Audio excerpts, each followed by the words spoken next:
Verbal prefixes may not sound that exciting, but if you stay with me for just a few minutes, we'll see why learning about verbal prefixes will not just increase your vocabulary, but also let you express all sorts of shades of meaning that may not even exist in your language. So let's get started. There are about 16 common prefixes that are added to verbs in Russian. A really common way to use them is to add a prefix to an imperfective verb to create its perfective counterpart. For example, adding the prefix s to the imperfective делать gives the perfective сделать. Adding na to the imperfective писать gives the perfective написать. If we add za to the imperfective платить, we get the perfective заплатить. And adding про to the imperfective читать gives the perfective прочитать. If you've noticed that we're using different prefixes here, you might be wondering, how do we know which one to use to create the perfective? And, well, unfortunately, there's no way to predict this. That's why it's really best to learn the imperfective and perfective verbs as a pair. In these examples, the prefix doesn't really change the basic meaning of the verb, it just creates the perfective counterpart.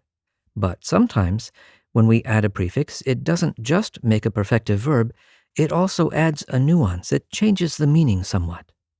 In the pair читать, прочитать, we saw that про just created a perfective verb without changing the essential meaning. But in other words, про creates a perfective and it adds another nuance, like making a mistake. For example, лить to pour, пролить to spill, or спать to sleep, and проспать to oversleep. And here's another important point. A given prefix might have more than one meaning in different words. Let's look at another common prefix, пере. Adding пере often gives the sense of doing something again, kind of like the prefix re in English. Перечитать, to reread. Переписать, to rewrite. Передумать, to rethink or change your mind. But пере also does have other meanings. Sometimes it gives the sense of doing something to excess, doing too much of it, as in перепить. Вчера я перепил этого кофе, всю ночь не спал. And пере can also have the sense of crossing over some boundary, especially with verbs of motion. So, переехать is to cross or move, as in from one city to another. В прошлом году они переехали в Стамбул.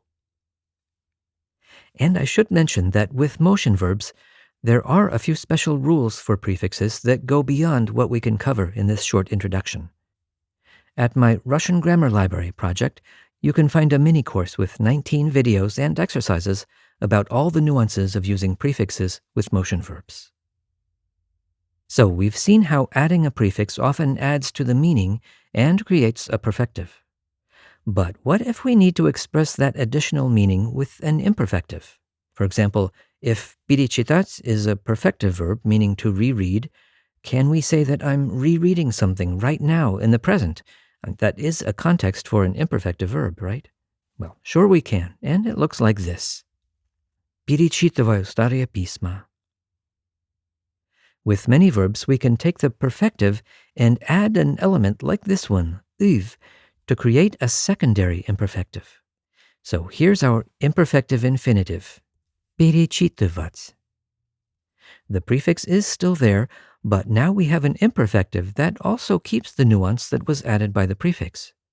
So we get this kind of a pattern, читать, to read, imperfective, перечитать, to reread, perfective, and перечитывать, to reread, imperfective. This is a pretty common pattern that we'll look at in more detail in another video. While you can't always predict exactly how a prefix will be used, it is really helpful to be aware of them so that you can begin to recognize these patterns, while also looking to the context for hints. For example, if you know перепить is to drink too much of something, you can guess what переесть means. If you know that переехать has to do with crossing a boundary, you can guess that when you see a sign in the subway that says переход, that's a place to cross over or transfer to another line. Summing up, Russian uses over a dozen verbal prefixes. Most often, adding a prefix to an imperfective verb creates its perfective counterpart. It's common for a verbal prefix to also add to the basic meaning of the verb. When a prefix does change the meaning, we can often create a secondary imperfective that preserves that new meaning.